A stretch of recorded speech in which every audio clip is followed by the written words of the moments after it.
Trilhando a História. Oferecimento: Grupo Sapiens, evoluindo com educação. Café Mirim, sempre o melhor. Peixim Restaurante, o melhor do peixe é aqui. Pacaás Palafitas Lodi, Amazônia com estilo. Rio Verde Pesca e Náutica, produtos de qualidade para momentos especiais.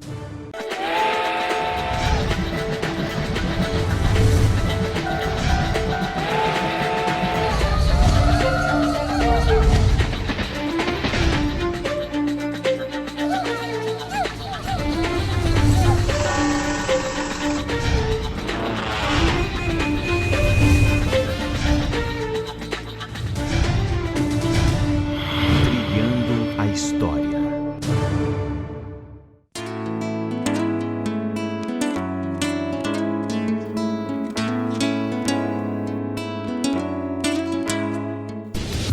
Nas nossas imagens de arquivo do Trilhando a História, e eu também como professor, já estive muitas vezes com os meus alunos nesse espaço no qual nós entramos. A Casa de Força, a Usina de Força da Madeira Mamoré. Isso aqui era um ambiente de abandono, um ambiente pantanoso, alagado, sujo, sem cobertura, praticamente um patrimônio histórico esquecido, uma memória que foi resgatada. E hoje a gente pode ter um espaço adequado para a visitação, que conta também a história de como a construção da estrada de ferro Madeira Mamoré trouxe aquilo que era de mais moderno do mundo. Entre eles o telégrafo sem fio, o telefone e energia. Em Santo Antônio você não tinha energia.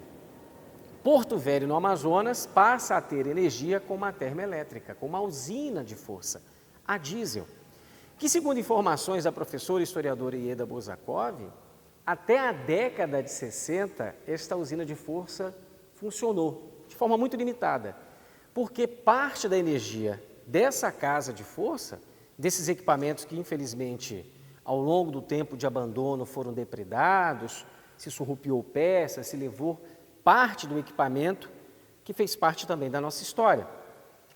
E como a energia também passa a ser fornecida à cidade de Porto Velho, não apenas ao complexo ferroviário, cada vez mais as condições de se fazer a parte operacional desse fornecimento de energia se limitaram. E aí houve a necessidade de se construir uma nova termoelétrica. Foi quando, em 1940, tivemos a visita do então presidente da República, Getúlio Vargas. E Getúlio Vargas veio aqui no complexo da Madeira Mamoré. Ele também visitou a estrada de ferro e inaugurou, além do prédio dos Correios na Avenida 7 de Setembro, do bairro Caiari, também uma nova usina de força, uma nova casa de força, uma nova turbina, para proporcionar com mais eficácia, com mais parte operacional, a energia para a cidade de Porto Velho.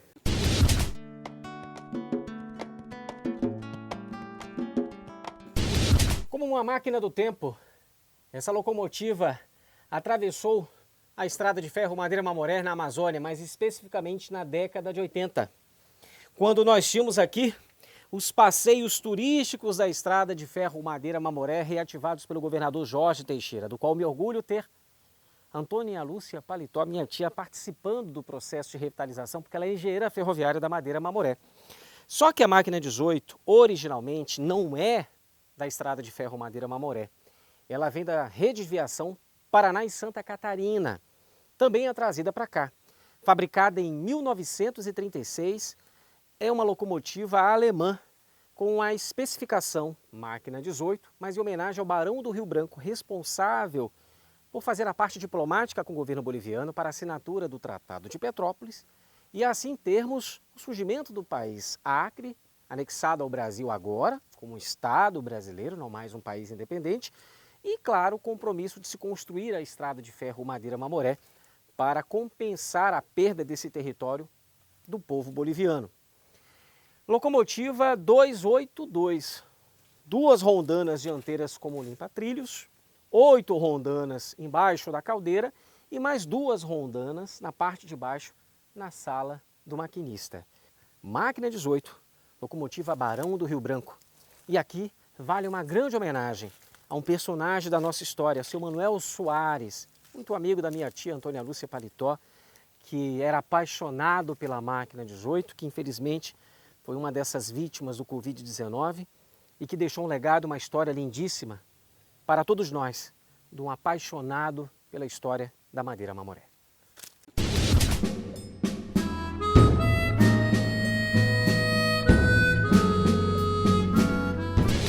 Era comprar o bilhete para embarcar nos trilhos da história. Às 5 horas da manhã, a caldeira da locomotiva pegava pressão. Entre 6 e 7 horas da manhã, o trem estava preparado para seguir o seu curso com destino a Abunã. Se dormia em Abunã, depois de um dia de viagem.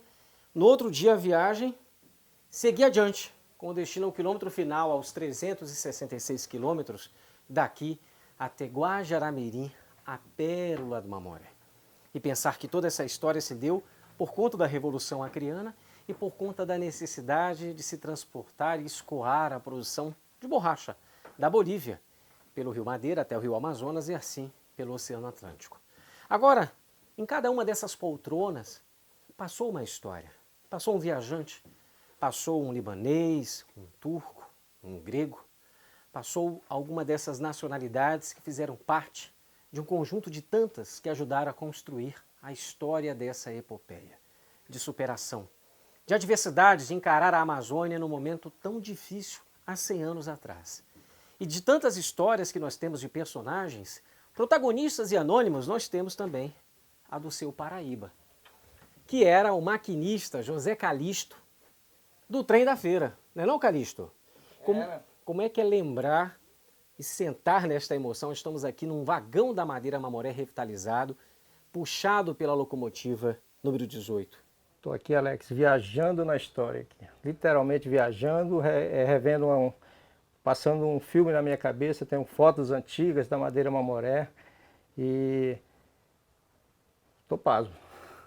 É a emoção de quem é descendente de um ferroviário e naturalmente fica emocionado em ver tudo isso aqui preservado e cuidado. Eu acho que é essa emoção que cada um de nós percebemos nas pessoas que vivem em Porto Velho, que são de Rondônia e que querem cuidar da sua identidade.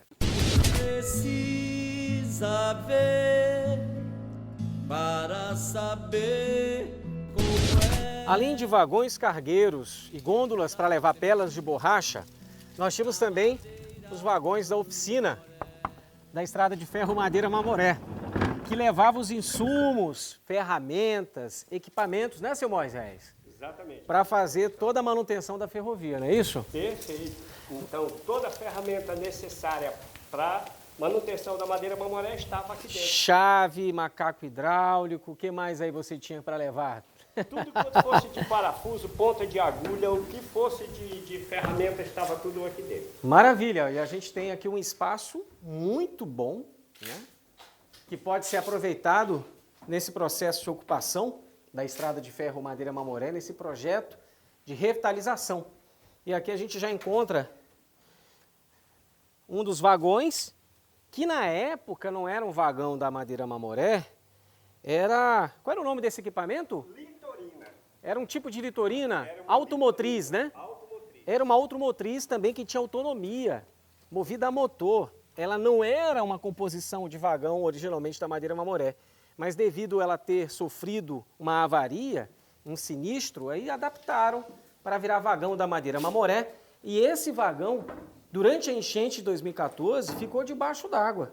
E que agora, naturalmente, vai se transformar num grande cartão postal da nossa cidade. E que políticas públicas sejam criadas para a sua devida manutenção, para que esse espaço seja ocupado com responsabilidade, com segurança, e que reine aqui a cultura, a identidade, o turismo, tudo aquilo que revela as faces de Porto Velho, a nossa identidade. Trilhando a história. Oferecimento: Grupo Sapiens, evoluindo com educação. Café Mirim, sempre o melhor. Peixim Restaurante, o melhor do peixe é aqui. Pacaás Palafitas Lodi, Amazônia com estilo. Rio Verde Pesca e Náutica. Produtos de qualidade para momentos especiais.